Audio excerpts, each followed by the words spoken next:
मेरा ये वक्तव्य राज्यवर्धन राठौर जी के लिए है और इसलिए है क्योंकि शर्म आती है ये सोच के किसी समय में आप भारतीय सेना का हिस्सा थे।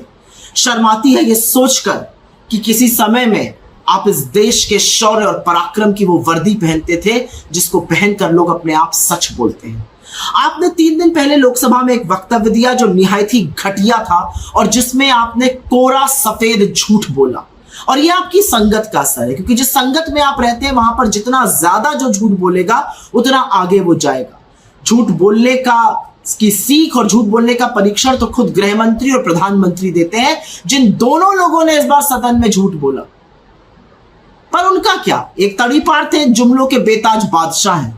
आपने तो कभी भारतीय सेना की यूनिफॉर्म पहनी थी, तो आपको क्या लगता है आप आंख निकाल निकाल कर और गला फाड़ फाड़ के जो झूठ बोल रहे थे उसका पर्दाफाश नहीं होगा? लेकिन आपके अंदर हिम्मत की कमी लगी। मुझे इसलिए लगी क्योंकि आपने एक झूठ बोला कि 2008 में सोनिया जी बीजिंग ओलंपिक के दौरान आकर खिलाड़ियों से नहीं मिली थी।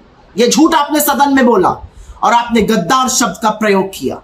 लेकिन आपकी इतनी हैसियत और हिम्मत नहीं है कि यही झूठ आप बाहर बोल दीजिए। टीवी चैनलों की बाइट्स पर आपने बात में जलेबी बनाने की कोशिश करी कि कैसे कार आई और कितनी देर रुकी और वो थोड़ी देर मिली या ज्यादा देर मिली, ये बात करी, क्योंकि आप जानते हैं कि सदन में कही हुई बात पर आपके ऊपर क्रिमिनल डेफेमेशन, मानहानि का मुकदमा नहीं हो सकता है, लेकिन बाहर कही हुई बात पर आपको कोर्ट घसीटेगा और हम घसीटेंगे आपको कोर्ट में। तो अगर हिम्मत है तो जो बात आपने सदन के अंदर कही है पूरी वर्बैटिम तरीके से आप बाहर कहकर दिखाइए, मैं आपको चैलेंज करती हूं। लेकिन क्योंकि आपने झूठ बोला, उस झूठ का पर्दाफाश होना जरूरी है।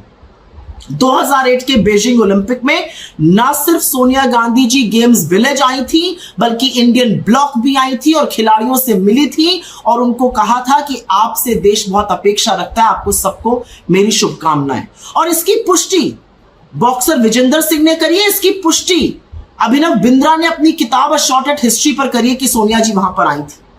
और आपकी जानकारी के लिए लोगों को याद दिला दूं कि 2008 के बीजिंग ओलंपिक में विजेंदर सिंह ने ब्रॉन्ज मेडल जीता था मिडवेट बॉक्सिंग चैंपियनशिप में और अभिनव बिंद्रा ने गोल्ड मेडल जीता था 100 मीटर एयर राइफल की चैंपियनशिप में।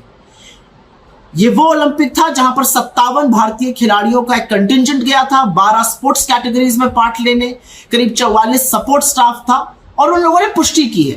तो आपने झूठ क्यों बोला? आपने झूठ इसलिए बोला क्योंकि आपको लगता है कि झूठ बोलकर आप आगे निकल जाएंगे।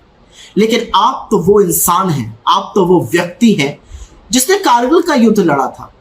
आपसे मेरा सीधा एक सवाल है, जिस कारगिल के युद्ध के आप हिस्सेदार थे वहीं पर एक जाबाज भी था, एक योद्धा था जिसकी पत्नी के साथ वो भयावह हादसा हुआ मणिपुर पर, जिसके लिए आपके मुंह से एक चू नहीं निकला। तो जो अपनी सेना के योद्धा का नहीं हुआ वो किसका सगा होगा? आपको लग रहा है जो आस में आप झूठ बोल रहे हो मैं जानती हूं, लेकिन कतार बड़ी लंबी है। वहां वसुंधरा जी हैं, कटारिया जी हैं, पुनिया जी हैं, मेघवाल जी हैं, वैष्णव जी हैं, शेखावत जी हैं, आपका नंबर नहीं आएगा।